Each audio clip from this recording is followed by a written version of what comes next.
Hello, friends. This is a continuation to part one of web interview with Mr. Mohan.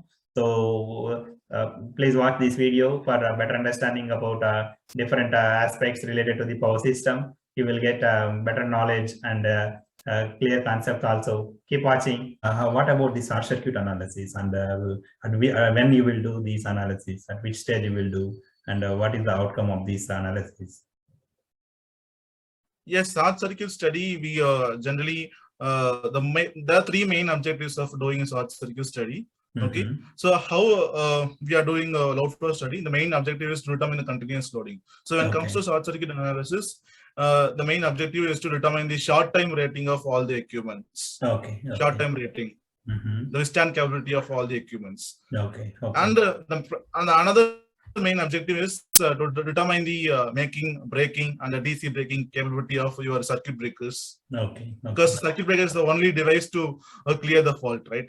So it has to have a good capability to break the current, and it also have a capability of making current and DC braking current. And also the third most objective is mostly people don't aware that now to find the over voltage, because whenever you have a resistance counter system, ungrounded system, resistance counter system, whenever there is a fault occurs, I mean single line to ground fault, double line to ground fault, whenever the unbalanced fault occurs, there will be a rise in the other two healthy phases. So those kind of abnormal situation you can study, analyze when you are performing a short circuit analysis. For example, if in healthy phases voltage rises means so what precautions you will generally take to mitigate it, to keep it within the limit? Can you say what are the suggestions you will give to the customer in those cases? Can you give light on it? For example, if it is so when you have an ungrounded system, proceed. So when you have an ungrounded system, there is one major drawback in that. So one is when a fault occurs, there will be voltage rise. So and also you cannot be able to detect where the fault occurs. The relay cannot be able to sense in that situation. So people generally go for, not to make the system as grounded. In grounded system, people go for zigzag transformers, grounding transformers to make the system grounded. So in that case, your voltage, there will be no over voltage. And also if so the case, only you don't have the zigzag transformer, only the system is an ungrounded system or resistant grounded system, over voltage is happening, there will be a limit actually. So if you see the Malaysia, for example, one of the project I did, they clearly mentioned that the earth fault factor, the over voltage factor should be 1.4. It should not go beyond 1.4. So the Malaysian network can able to withstand that over voltage, abnormal condition. So you may be recommending taps also, right? If to mitigate it within the limits, a transformer, if it is there, taps on transformer, right? No, particularly if there is a voltage increase in the phases, there will be a high stress on the insulation. So insulation level is directly proportional to the voltage. So you have to go for the higher size. Higher insulation level.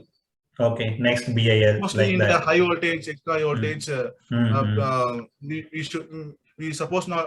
we should not go to the resistance grounded system or ungrounded system. In the HV, like for example, 400 kV, 765 kV. People should not go for the this one now, ungrounded systems or resistance grounded. Mostly it is a solidly grounded systems. Yeah, wonderful. So somehow the topic came. So generally, what is the difference between resistance grounding or reactor grounding? I mean, when we will go for, can you give a light on it? Which area? Yes. People generally not go for the resonance grounding. That is not widely used across the world. If you say what's the purpose of resistance grounding, the general application of going for resistance grounding is to limit the short circuit current. That's why people go for the resistance grounding systems. Yeah. Very nice. So What are the cases we will use transient stability analysis? I mean, in which case we will perform this analysis, and what are the outcomes of this analysis? Can you give details on it? Yeah. For transient stability, you're asking, right? Yeah. This is another case. Yeah. Yeah. So actually, generally, see when it comes to stability, there are three types of stability: voltage stability, angular stability, and frequency stability. Yeah. So each stability has one objective to which means when it comes to the studies. Okay. So if you see the rotor angular stability, there are two types of studies. One is transient stability, and another one is a small signal stability. Okay. So if you take a rotor angular stability, particularly we have two classifications. One is a transient stability and a small signal stability. Okay. So in the transient stability, the main objective of doing a study is the synchronous machine should remains in a synchronism after being subjected to a disturbance, large disturbance, like sudden loss of load, sudden loss of generator, severe faults in the network, which is very close to the generating station. So in that case, your interconnected synchronous machine should remains in a synchronism. Okay. So in that case, we usually find critical clearing time when we are performing transient stability. We used to find the critical clearing time. Okay. So that is a time, it's the maximum time allowed to clear the fault without losing synchronism. That is act as an input for your special protection schemes. Okay. Yeah. So mostly in hydro, thermal, and like sometimes like wind, these applications are useful. So what about the solar related? In solar also, like these situations are there, like transient stability, this analysis applicable or not for those? Generally, we don't have any rotating machines in the PV plants. It is a static device. It's an inverted environment. So there is no requirement. So there is no need to perform the rotor angular stability, but we need to perform transient stability in the. You need to check the active frequency excursion events. Okay. I mean, if there is a disturbance in the system, any faults or loss of load, loss of generator, how my system is behaving, frequency disturbance events. Okay. That events we need to perform. Yeah. That's transient stability for the renewables. Yeah, it's clear. Thank you. And let's move to the another area like relay coordination, relay settings. So what are the I mean, when we will do this for the analysis like relay settings and coordination? So for what industry and I mean, when we will perform these? Can you explain on it? Yeah. Okay. Generally, I would like to say with one of my project what I did way back in February 2021. Okay. So the customer came up with that we are going to rectify all the equipments in our factory. Okay. So that is a pumping station. In located in Kurdistan, Iraq. So we need to rectify all the electrical equipments exist in our plant. So for that we need to perform the relay coordination from the scratch. Okay. That's already running plant. So since they are rectifying all the electrical equipments, so that's the case during that time. So people working in that site want to do again a relay coordination from the scratch. So it depends upon the application also and what's the problem customer is facing. Okay. Whenever they need a more reliable system, so that there don't be any dropout or any misfault in the system, they may be going for this system, right? These analysis, relay settings for strengthening the system, right? We can say. Yeah, without protection, we cannot imagine our power system. Yeah. Protection plays a vital role in secure, safe and secure power system network. Yeah. So that protection system related, is it applicable everywhere? I mean, irrespective of voltage levels, or is it applicable mainly for a higher voltage level, say 33 onwards, or what is the general your understanding on it? So if you have a LV system, we have releases: MCB, MCCB, ACB, BCB. Okay. So in LV, we have releases. Generally, we say release, not relays. We have releases. Okay. Ash circuit breaker, ACM circuit breaker, MCCB, miniature circuit breaker, modular case circuit breakers in the LV side, low voltage side. When it comes to MV side, medium voltage, we have a overcurrent at fault, 50-51. And we have, if you go for the HV side, mostly people go for the unit protections. Special protection schemes. Okay. Differential protection, distance protection for the lines, differential protection for the bus and your transformers. Generally, in HV and EHV, we have a unit protection only. Okay. Yeah. It's clear. The coordination means generally how we will ensure coordination means between all the components and all. Yeah. Can you give a small explanation on each coordination in the power systems? Yeah. It's mainly related to voltage, right? Voltage, this and insulation coordination mainly. Yeah. Generally, we have two discriminations. Based on the conventional patterns, we go for either we go for time discrimination or current discrimination. Okay. Because I don't have an ample amount of experience in relay coordination. Okay. Generally, I say if you say how to proceed with the relay coordination settings, people either go for time discrimination and current discrimination. Yeah. It's clear. Yeah. Okay. So final we have in the last topic for today. Yeah. So grid compliance. So because the system is increasing a lot from normal hydro to thermal and many so many generation sources are connecting to the grid.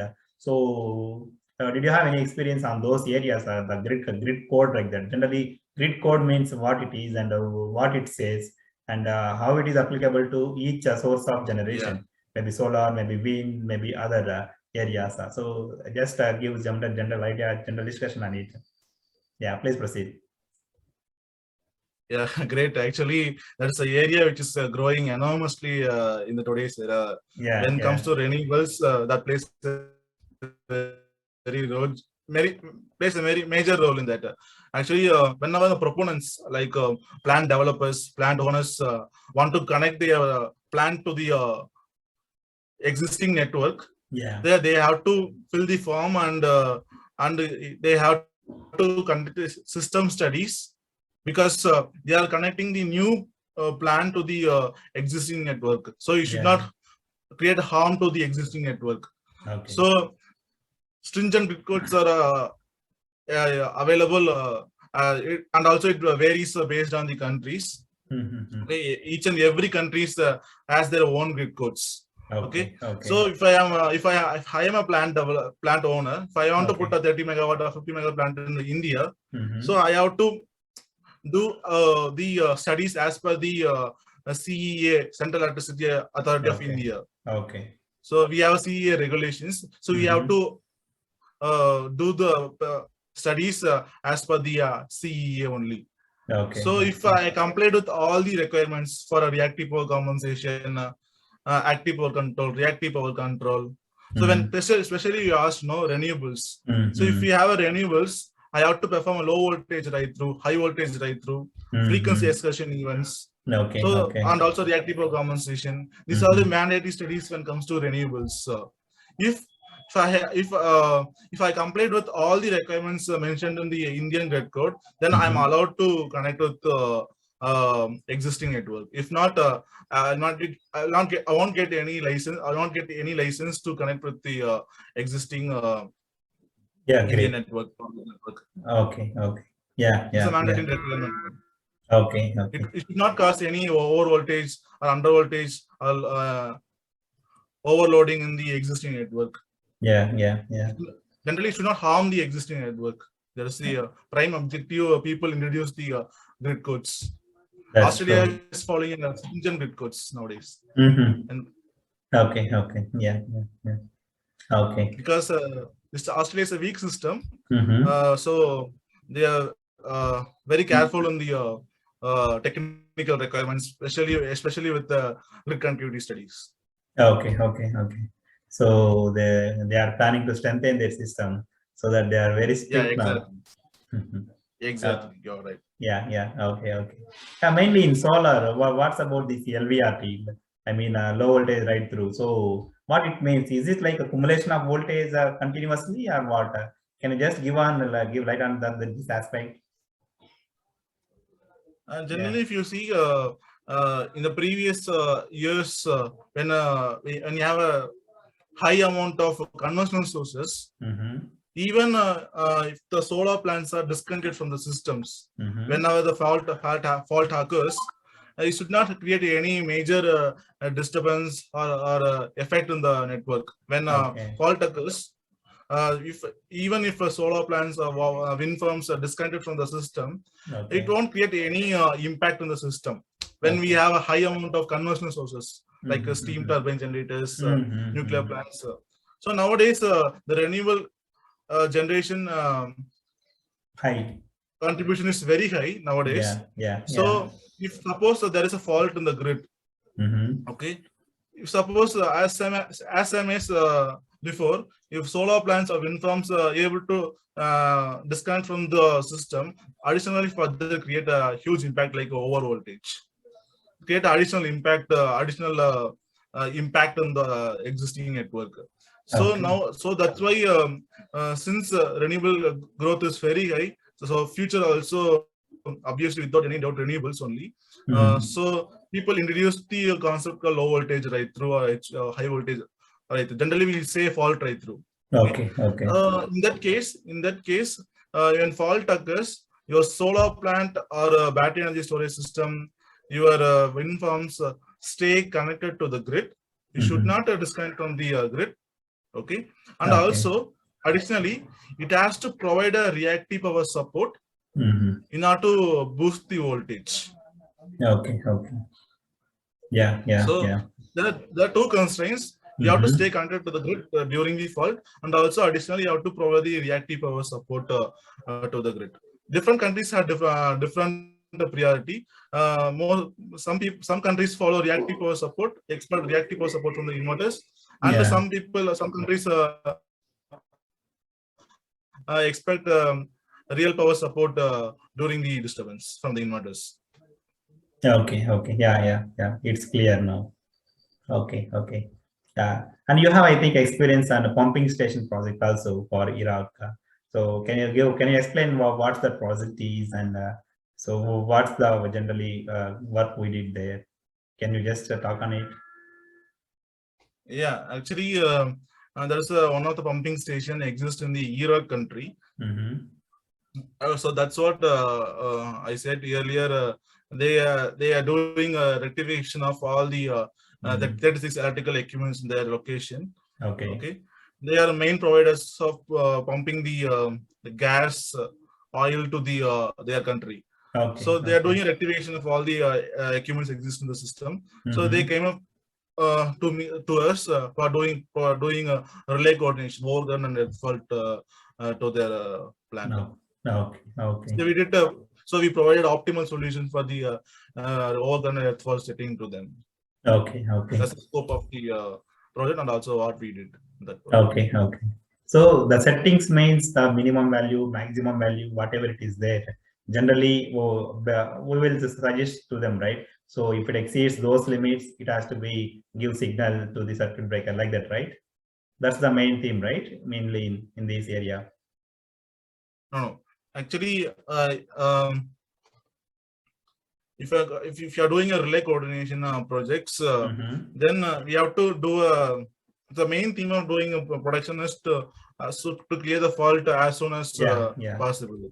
Okay, there are two productions when it comes to two level of production. One is the main production and backup production. Okay. Yeah.